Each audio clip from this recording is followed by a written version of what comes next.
Hello, ladies and gentlemen, welcome back to Fantasy Football and welcome to my video. In today's video, I'm going to be looking at my team and going into game week 37. But before that, let's have a look at game week 36 and see how well my team has done.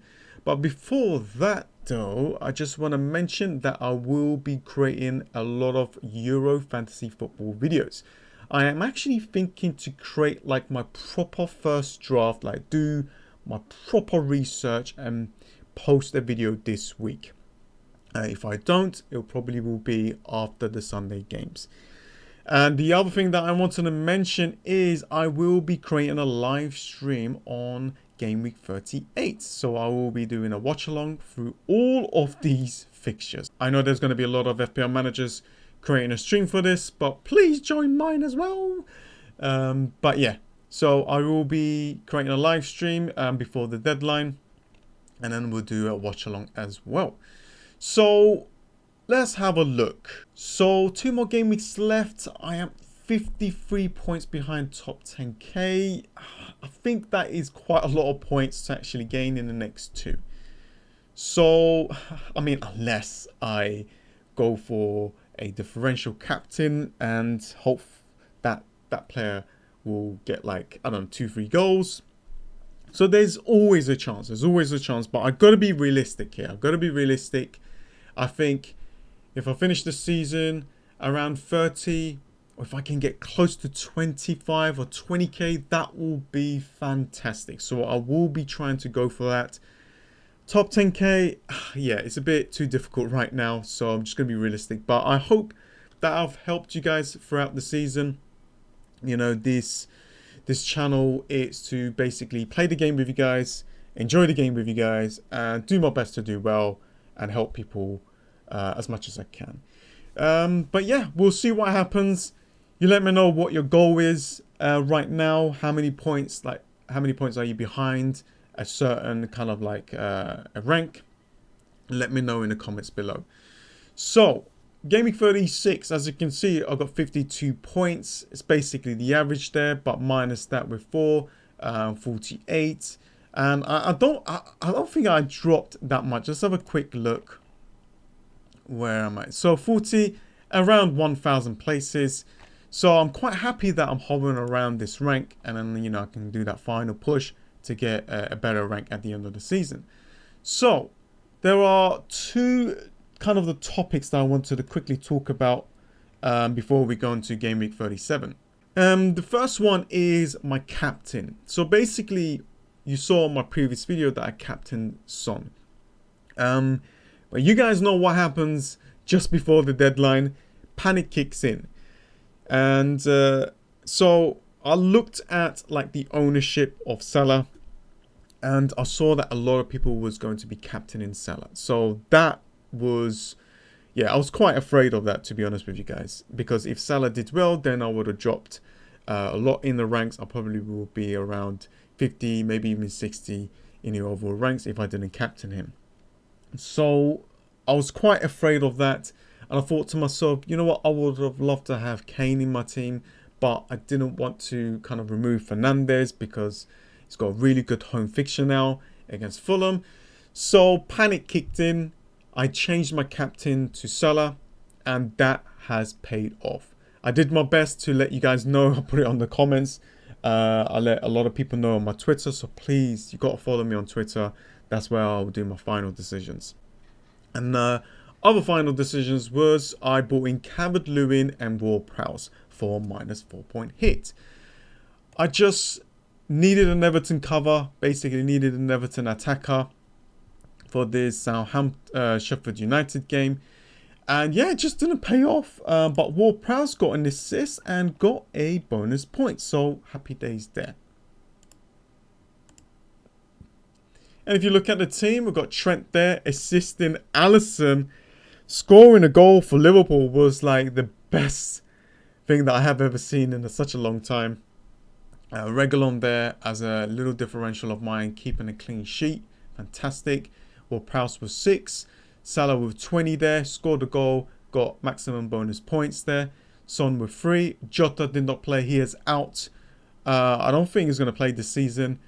Calvert-Lewin with 2, Wood with 2, and Watkins with 5. And as you can see, don't have anyone on the bench. I kept Fernandez and Shaw. So that was my team. Pretty average, really. Lost 1,000 places. So it's not too bad for me.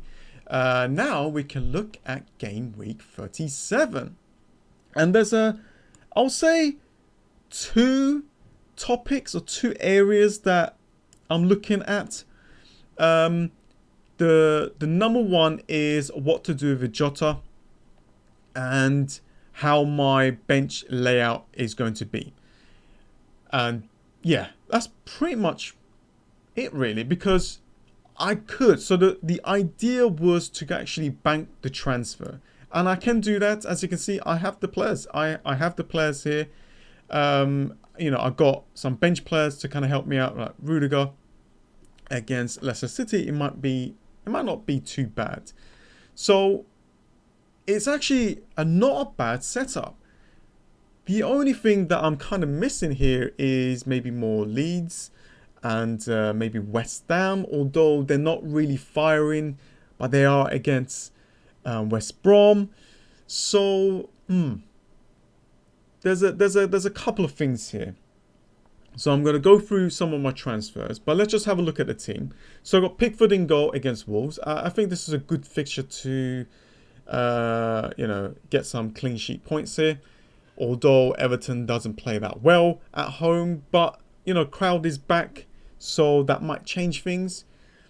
Trent there against Burnley. I think this is a fantastic fixture for Liverpool to win and to score a lot of goals in. Shaw, very, very good fixture. I'm just hoping that he plays, but I do have some bench players to kind of help me out there. Very good fixture there against Fulham at home. Plus don't forget, guys, like the fans are back in the stadium, so any home games, fans will be there. Reguilon, good fixture, although I'm not sure because I got Watkins. You know, maybe I could bench Watkins and remove Jota and get a different midfielder there. But we'll see what happens. Ward-Prowse against Leeds. You never know what can happen there. Salah against Burnley. Very good captain option there. Son against Aston Villa. And I am actually thinking to captain Fernandez at home against Fulham. He had a good rest. And I think this probably be the only fixture that he plays this season, or maybe he plays a little bit in the final game just to kind of prepare for the Europa League final. So, yeah, you know, crowd is back. I'm pretty certain they want to see the best players out there. So that's my thinking, to go with Fernandez as my captain. Chris Wood, you just never know with Chris Wood. He is a differential of mine. Liverpool's defense isn't that good, so they will be going all out. But because he's low owned, I can bench him and play Watkins. Watkins is highly owned. So yeah, I can do something like this. So instead of like benching Watkins or something, I can just do this to kind of maintain the rank and attack it with a low owned player. That could get me some points. Got Watkins against Tottenham. I think Tottenham could be leaky at the back, although they kept the clean sheet against Wolves, but Wolves doesn't really have a good attacking team, attacking players. Calvert-Lewin at home against Wolves. We'll see what happens. And yeah, a couple of decent bench players. So I'm thinking maybe like this, and captain Fernandez, and, you know, remove Jota for a player that could get some points for me. And then this is where the fun can begin. So if we look at the fixtures, we've got Manchester United against Fulham. Now, I'm actually thinking about Greenwood. You know, bringing Greenwood into the team against Fulham, this could be a great shout. But then I have to think to myself, is he going to actually play? If we get some news that he's going to start, I think I may go with Greenwood. So that is the plan there. The other plan is to bring in Rafinha from Leeds. He is still low owned. He takes like set pieces as well. And he's just a fantastic player to watch. I know that the other player, what's his name? Harrison is doing really well. He's pretty much on the same kind of ownership. I think Rafinha is around 6%, 7% maybe at the end of this week. So we'll see. And yeah, he's done really well. Like, he's like, when he does bring in the points, it brings big, massive amount of points. So a massive differential there. But I'm happy with bringing Rafinha. I like the way he plays, and set pieces as well. It would definitely help out. So I'm thinking like maybe Greenwood, Rafinha. Eze was on my thoughts as well. He's been performing really well lately, but the fixtures are not the best for Crystal Palace there, although they're at home against Arsenal, so you just never know.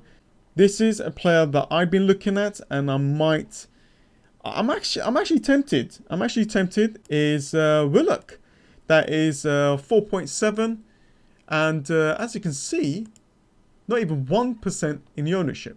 And he's been doing really, really well. Like, look at the amount of goals in the last like couple of games. That is fantastic.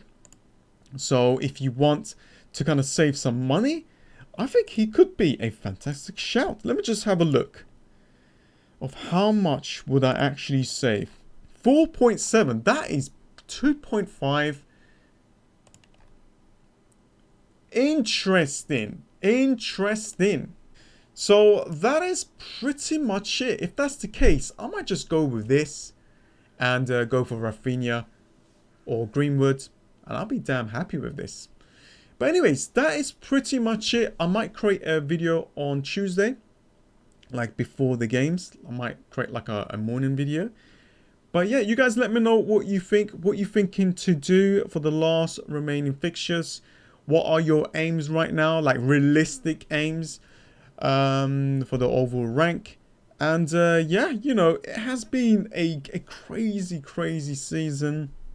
You know, I'm so happy that, you know, this game exists. It has helped me out a lot, like mentally as well. I know there's a lot of like, you know, we can always do bad in the game week and it can hurt us, but I have learned a lot to kind of like protect my brain. So, but yeah, like hopefully we can finish the season in on a high. But yeah, we'll see what happens, guys. Anyways, thanks for watching. I hope this video has helped you. Please do subscribe and drop a like on the video, as it helps my channel out a lot. Thank you so much for joining, guys, and I'll see you guys next time. See ya.